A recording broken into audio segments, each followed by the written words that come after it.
إن الحمد لله نحمده ونستعينه ونستغفره ونستهديه ونعوذ بالله من شرور أنفسنا ومن سيئات أعمالنا.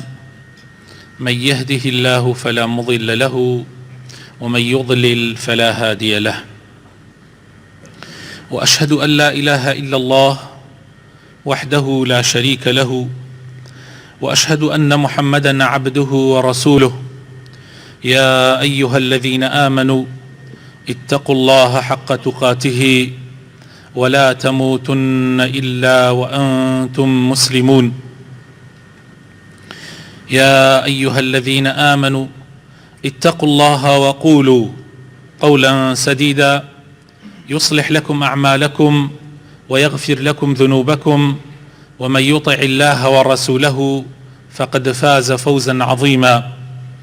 أما بعد، فإن أصدق الكلام كتاب الله، وخير الهدي هدي محمد صلى الله عليه وسلم، وشر الأمور محدثاتها، وكل محدثة بدعة، وكل بدعة ضلالة، وكل ضلالة في النار. إيمان داراني خوشويست، ئاینی پیرۆزی ئیسلام بریتیە لە عەقیدە واتە بیر و باوەڕ و لە عیبادەت و ئەحکامەکان واتە پەرستش و لە ئاکار و خۆڕەوشت واتە ئەخلاق. یعنی ئەو سێ شتەیە کە ئیسلامی لەسەر ڕاوەستاوە. عقیدە و بیر و باوەڕ بریتیە لە شتەکانی ناودڵ، بیر و باوەڕت بەخوا، الإيمان بالله وملائكته وكتبه ورسله واليوم الآخر وبالقدر خيره وشره. باوەڕهێنان بەخوا، بە مەلائیکەتەکانی خوا، بە پێغەمبەران، بە کتێب ئاسمانیەکان، بە ڕۆژی دوایی، بە قەزا و قەدەر خەیر و شەڕی. ئەمانە خۆشەویستەکانم هەر هەمووی پەیوەستە بە شتەکانی ناودڵەوە. یعنی شتێنێکە تایبەتە بە ناو دڵی ئینسان، دیار نییە. یعنی تۆ نازانی بزەبت، یعنی ناتوانی جەخت بکەیتەوە لەسەر کەسێ بڵێ وەڵا ئەو کەسە ئیماندارە بەوەی کە ئەڵێ من باوەڕم بەو شتانە هەیە، چونکە ئەو شتانە زیاتر پەیوەندی بە ناودڵی ئینسانەکانەوە هەیە.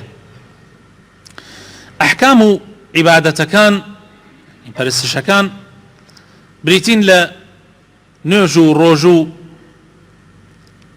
زەکات و حەج و ئەو عیبادەتانەی کە معلومە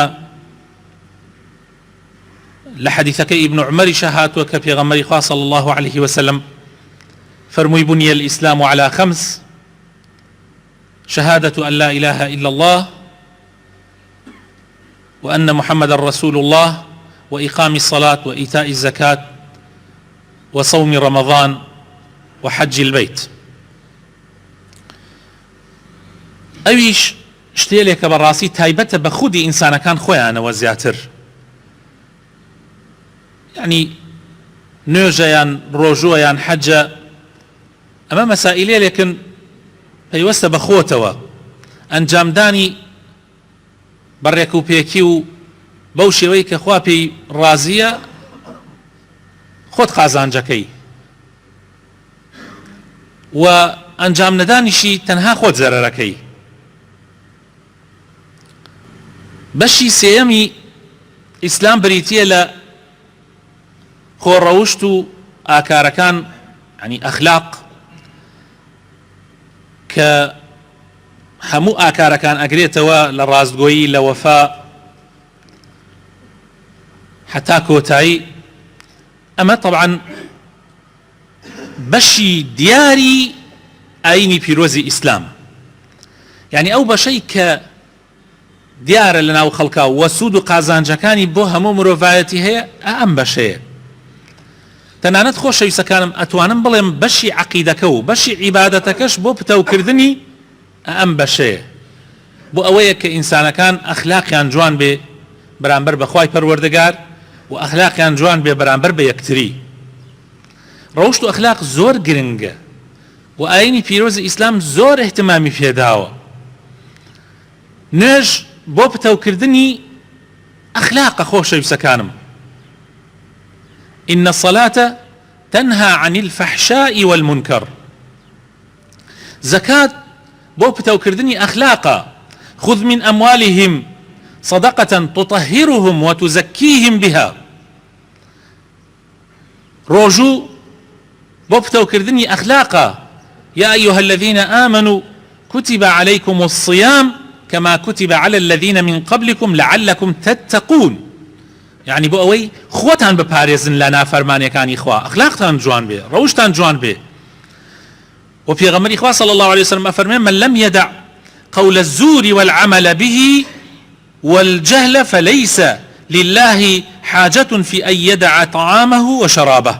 وكو إمام بخاري وإمام مسلم أيرنوا يعني هر كسي واز لقسي خراب وكرداري خراب نين يعني لأخلاقي خراب وكار فيها كردني يعني گفتار كردار قول عمل يعني قولي چاك گفتاري چاك كهر أخلاقه وعملي چاك وكرداري چاك كهر أخلاقه هر كسي وازي لينيني يتربى هر بالرهب الرجوم. في غمري خواص الله وسلم فرمي خواهي تعالى بيويسي بونية خوي برسي كردوه وخوي تينيو كردوه يعني برسيتي وتينيتي بو أوي أخلاق جوان كات بو أوي روشت جوان كات. وهروها حجش هروها حج شواية فمن حج البيت فلا رفث ولا فسوق ولا جدال في الحج. يعني حج هاتوا بو أوي كرداري خراب گفتاري خراب مجادلة وأمانة لنا وبدا كوابو أخلاق هدفي سركي إسلاما وآينا كان خوابو أو هاتون أخلاق مضبوط بكن لنا وخلقا وشاد بكن لنا وخلقا يتر أخلاقي توبر عن بربا رب العالمين وأخلاقي توبر عن بربا أخلاقي توبر عن بربا خالق وأخلاقي توبر عن بربا مخلوق.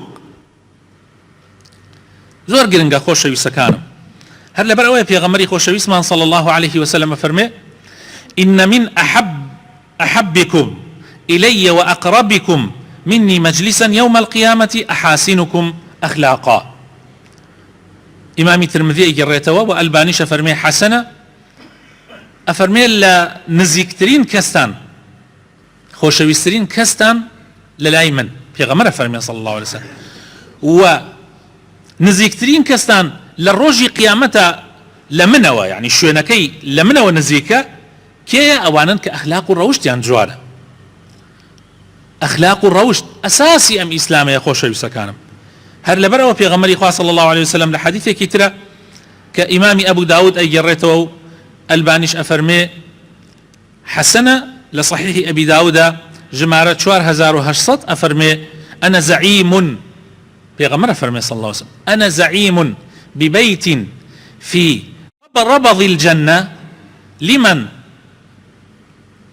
من كفيل في غمرة فرمي صلى الله عليه وسلم من كفالتي مالك كم لبني بهشتا بوكيه لمن ترك المراء وإن كان محقا بو أو كساني واز لمجادلة ومناقشة يرن أجر شي لسر حقي جبن يعني تو لسر حقي شي مجادلة مك مناقشة مك لسر تشتيك كبيسودة مناقشة كردن تيايا بلان بركت نايوه يقول حق بقري هر ايوه سر كيوه تسرتها يترتوش خود دوهم مشغول مكة وبمالكيش وببيت في وسط الجنة لنا وراسي بهشتا بوكيه لمن ترك الكذب بوكسيك كواز لدروب هني وازينان لمجادلة ومناقشة أخلاقا وازينان لدرو أخلاقا بويا بيغمر صلى الله عليه وسلم لكوتايا فرمي طبعا بو كسيك واز لدروب يعني وإن كان مازحا حتى بقالطشوا عازور لما جاري وايد درو أكين ألين قالطة ما انكر أو براسي بريم حديثنا كوي كبيغمر فرمي صلى الله عليه وسلم من زمانتي مالكي بو أكم لنا وراسي بهشتا بو أو كسانيك واز لدرو أهينا أقر شي بقالطشوا بي أقر شي بقالطشوا بي وهروها پێغەمبەر صلى الله عليه وسلم لە کۆتاییە فەرمێ وببيت في أعلى الجنة ومن ضمانتي كفالتي ماڵێک ئەەکەم قەسرێک ئەەکەم بۆ هەر کەسێک طبعا لە بەرزایەکانی بەهەشت لەسەرەوەی بەهەشت بۆ ئەو کەسانەی لمن حسن خلقه بۆ ئەو کەسانەی کە ئەخلاقیان جوانە. بەڕاستی ئەخلاق جوانی ئینسان زۆر بەرزەکاتەوە لای خوای تەعالە، لە ناو خەڵکیشە ئەخلاق جوانی زۆر بەرزەکاتەوە، زۆر بەڕێستەکە. هەلە بەرەوە خۆشەویستەکانم ئەبێ ئێمە بزانین کە ڕۆژووی مانگی ڕەمەزان کە لە پێشمانایە مەرکەز تەدریبێ کە بۆ دروستکردنی ئەخلاقی جوان لە ئێمەیە، یعنی ناوەندێکی ڕاهێنانە بۆ ئەوەی ئەخلاقمان جوانکەین لە سەبرەوە، لە ڕاستگۆییەوە، لە وەفاءەوە، لە هەموو جۆرەکانی ئەخلاق لە خۆمانە دروستکەین بە جوانی. دوای ڕەمەزانیش لەسەری بەردەوام بین، دوای ڕەمەزانیش لەسەری بەردەوام بین، لە یانزەمانگەکەی تریشە تەطبیقی بکەین. لە مانگێکە تۆ تەدریبی لەسەرەکەی بۆ ئەوەی یانزەمانگەکەی تریش بتوانی بەردەوام ببی لەسەری. و لە گرنگترینیان لە گرنگترین ئەخلاقەکانیان پێغەمبەر صلی الله علیه وسلم گرنگی بە زمان ئەدا، یعنی بە قسەکردن. ڕۆژێکیان معاذی کوڕی جەبەل لە حەدیثێکە کە مەشهورە و لە ئەربعین نەوەویە ئیمامی نەوەوی ئەیهێنێتەوە لە ژمارە 29 باسی پرسیاری ئەوە لە پێغەمبەرەکە صلی الله علیه وسلم چی بکەم ئەمواتە بەهەشتەوە. پێغەمبەری خوا صلی الله علیه وسلم زۆر لە ئەرکانەکانی ئیمان و ئیسلامی بۆ باسەکە و زۆر شتی بۆ باسەکە، لە کۆتایی ئەفەرمێ شتێکت پێ نەڵێم ئەمانە هەمووی کۆکاتەوە، یعنی ئەم هەموو ڕوکن و پایانە کۆکاتەوە.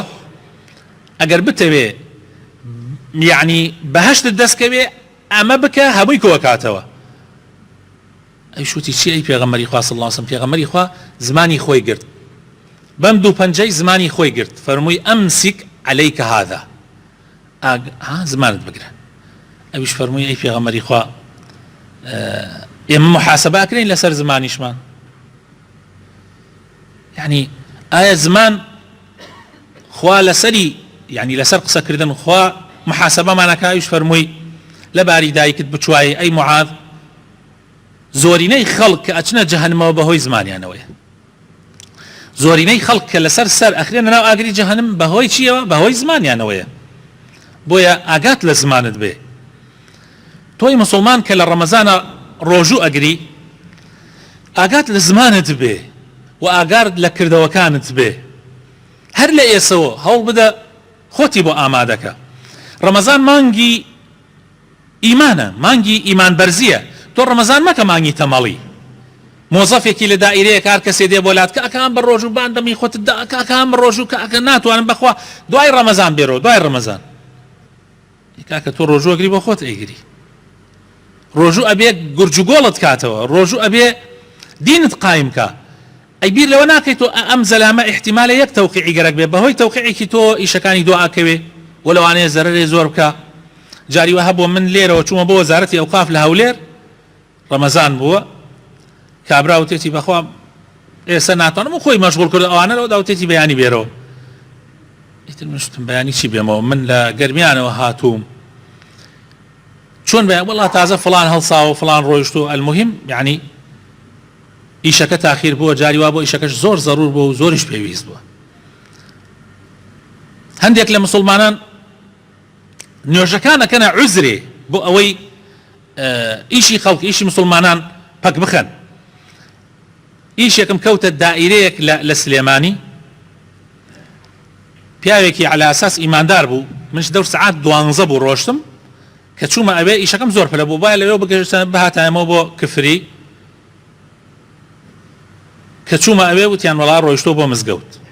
ئەمە تۆ لە دایرە بی چۆن ئەبێ بڕۆی بۆ مزگەوت؟ چۆن ئەبێ دایرە بەجێبێڵی؟ وتیان وەڵا ڕۆیشتۆ بۆ مزگەوت. هەر ڕەمەزان بوو، باوەڕ ئەکەن سەعات 1 و شتێک هاتەوە، یعنی 1 سەعات و ئەوەنەش هین لەوە دەکە هاتەوتم کاک مامۆستا فڵان کەس، من لە زۆر چاوەڕوانی تۆم بۆ ئەوەنە تاخیر بووی، سەعات و نیوێکە لە دەوامەکەتانی تو لێرە نیت. وەڵڵا مامۆستا بەخوا نوێژی جەماعەتمان کرد و دوای ئەوە ئەندێ سونەتم کرد و ئەمجا بڕێ قورئانم خوێند و خۆتە زانی ڕەمەزانە و ئێبا بە قورئان بۆ خۆتە خوێنی وەرە لە دائیرەکەتە لەسەر مێزەکەت ئەگەر ئەیخوێنی بیخوێنەوە کەسێ ئیشێکی بوو بۆی جێبەجێ بکە با بڕۆ بەڵام تۆ دائیرەکەت بەجێ دێڵی خەڵک دێ سەعات و نیمە چاوەڕوانی تۆ بکە و ئیشەکانی دوا بکەمە زۆر مشکلەیە هەروەها لە شارەوانی لە سلێمانی بە هەمان شێوە ئافرەتێک ئیشێکی زۆر حساسی بوو یعنی خەڵک سرەی بەستە بوو تقریبا نزیکەی 25 کەس سرەی بەستە بوو من 26م بوو ئیتر تا سرم گەیشتە ئەو بانگی نیوەڕۆیدا خانم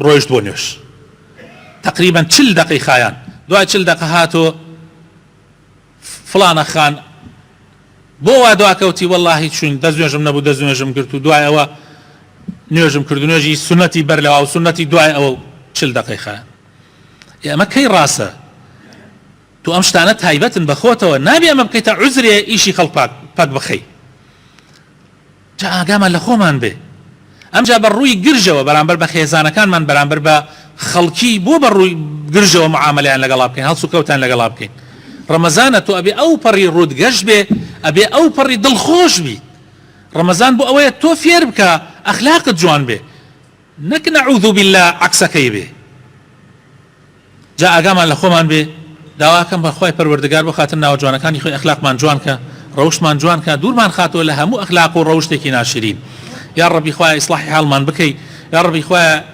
تەمەنمان درێژکەی تا ڕەمەزان ئەگەین بە ڕەمەزان و ڕۆژووی ڕەمەزان بە جوانی و بە ڕێکوپێکی ئەگرین یا ڕەبی خوای شیفای نەخۆشەکانمان بدەی ڕەحم بە دایک و باوک و کەسوکارمان بکەی ڕەحم بە مردوەکانمان بکەی یا ڕەب العالەمین ئیسلاحی ماڵ و مناڵمان بکەی ئەخلاقیان جوان بکەی ڕەوشتیان جوان بکەی یا ڕەبی کوردستان لە هەموو بەڵاو موسیبەتێک بە دوور بگری یا ڕەبی خوای ئەم عێراقە ئاشتی و تەبایی و خۆشی تیا بەرقرار بکە یا ڕەب العالەمین یا ڕەبی خوای بۆ خاتر ناوە جوانەکانی خۆت بۆ خاتر ئیسمی عەظەمی خۆت یا ڕەب العالەمین خوای لێت ئەپاڕێنەوە یا ڕەبی خوای هەرزانی و خۆشی لەم وڵاتە ئێمە بەرقرار بکەی گرانی و ناخۆشی لە ئەم وڵاتە ئێمە بە دوور بگری ئامین ئامین